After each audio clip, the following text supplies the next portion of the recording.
आज जो मैं आपको सुना रहा हूं कहानी, शायद सुनने के बाद आपकी आंखों में आ जाएगा पानी।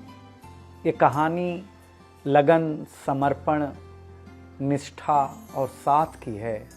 ये कहानी जितनी मेरी है उतनी ही आपकी है। इस कहानी का जो मुख्य किरदार है वो हमारे आपके जीवन का आधार है। वो आपके लिए ज़्यादा, अपने लिए कम बनी है। हाँ जी, बिल्कुल सही समझ रहे हैं आप। वो हमारे आपकी पत्नी है। वो हमारी आपकी पत्नी है। कभी आपने सोचा कि वो आप एक के साथ रिश्ता जोड़ा था, लेकिन एक के साथ रिश्ता जोड़ने के लिए उसने घर, गली, आंगन, मोहल्ला, सखी, सहेली, माँ बाप, न जाने कितनों रिश्तों से अपना मुंह मोड़ा था। याद करिए, जब आपके साथ ब्याही थी और आपके घर आई थी तो बहू, भाभी, दुल्हन, न जाने कितने नामों के साथ बुलाई जाती थी। ये सुनकर के वो मन ही मन मुस्कुराए जाती थी। घर के सारे लोग उसी के भरोसे रहते थे। शायद इसीलिए अंग्रेजी में हम उसे हाउसवाइफ कहते थे। कुछ ही दिनों तक उसने दुल्हन होने का आनंद जिया। फिर झाड़ू, पोछा, बर्तन, चूल्हा, चौका, इन सब ने उसको जकड़ लिया। रोज हमारे लिए नाश्ते से लेकर खाने तक कुछ खास रखना, हमारी लंबी उम्र के लिए न जाने कितने उपवास रखना। कुछ महीनों बाद किलकारी गूंजी तो सारे ख्वाब सजे। वो मां बनी तो हम भी बाप बने।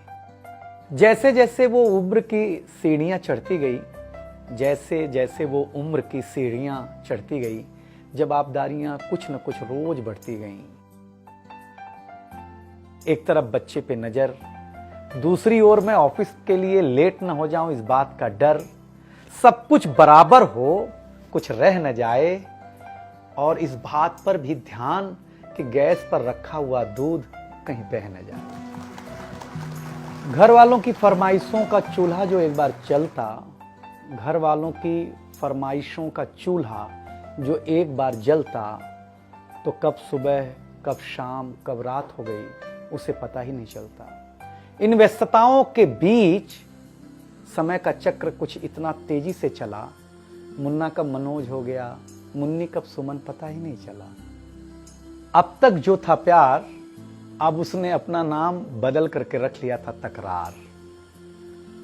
बेटी को लेकर के कहना कि कुछ ज्यादा ही मन बढ़ा रखा है, तुम्हारे प्यार ने इसको सर पे चढ़ा रखा है। अब तो वो मुझे भी देने लगी थी ताना, अब तो वो मुझे भी देने लगी थी ताना, ऑफिस में ही रहा करो ना, 2-4 घंटे के लिए घर के आना। शादी के इतने दिनों बाद भी आज भी हमें सुनना पड़ता है कि न जाने कौन सा पाप किया था जो आपके साथ ब्याह किया था। और ये तो रोज की थी कहानी। कितना जोर से कहना कि घर के सारे सदस्य सुन लें कि एक दिन बीमार होती हूं ना, तो एक दिन बीमार होने पर किसी को कोई देता नहीं है 1 गिलास पानी, लेकिन जैसे ही उसे आपके तबीयत खराब होने का होता आभास, आकर के बैठ जाती थी आपके पास। याद तो होगा ना, वो मीठी बातों के साथ माथे पर विक्स लगाना और साथ में कान में यह भी कहना कि कल सुबह अगर अच्छा ना लगे तो फिर ऑफिस मत जाना। लेकिन एक दिन समय ऐसे मोड़ पर ले आता है जहां बदल जाता है जिंदगी का ताना बाना। थाली में रोटी रखते हुए उसका ये कहना कि बेटी जवान हो गई है, क्या अब लड़का भी मुझे ही ढूंढने होगा जाना। शादी तय हो जाने के बाद 1-1 रुपया जोड़ना, पैसे कम पड़ने पर खुद का कंगन तोड़ना, सब कुछ हो जाएगा मुझे ढाढ़स बढ़ाना, सब कुछ हो जाएगा मुझे ढाढ़स बढ़ाना। विवाह का गीत खुद रोते हुए गाना। याद तो होगा ना आप लोगों को ये गुजरा हुआ जमाना। कुछ समय बाद जब हम जवाबदारियों से मुक्त हो जाते हैं तो कुछ ज्यादा ही धर्मयुक्त हो जाते हैं। उम्र के अंतिम पड़ाव पर हम बीमारियों के बीच जीने लगे हैं। बिना शक्कर की चाय पीने लगे हैं। लेकिन सच ये है कि जब तक हमारी आपकी पत्नी साथ है, चाय मीठी हो न हो, लेकिन जिंदगी में पूरी मिठास है। जबकि पत्नी के बारे में बहुत कम लिखा गया है, हर जगह माँ का ही गुणगान है।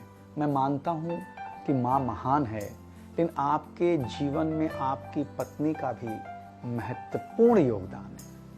तो आपसे निवेदन इतना सा है कि आप अगर घर पर हों या घर पर जाएं, तो अपनी पत्नी का हाथ हाथ में रख करके संतोषानंद जी का लिखा हुआ एक गीत गाएं कि तू धार है नदिया की, मैं तेरा किनारा हूं, तू मेरा सहारा है, मैं तेरा सहारा हूं।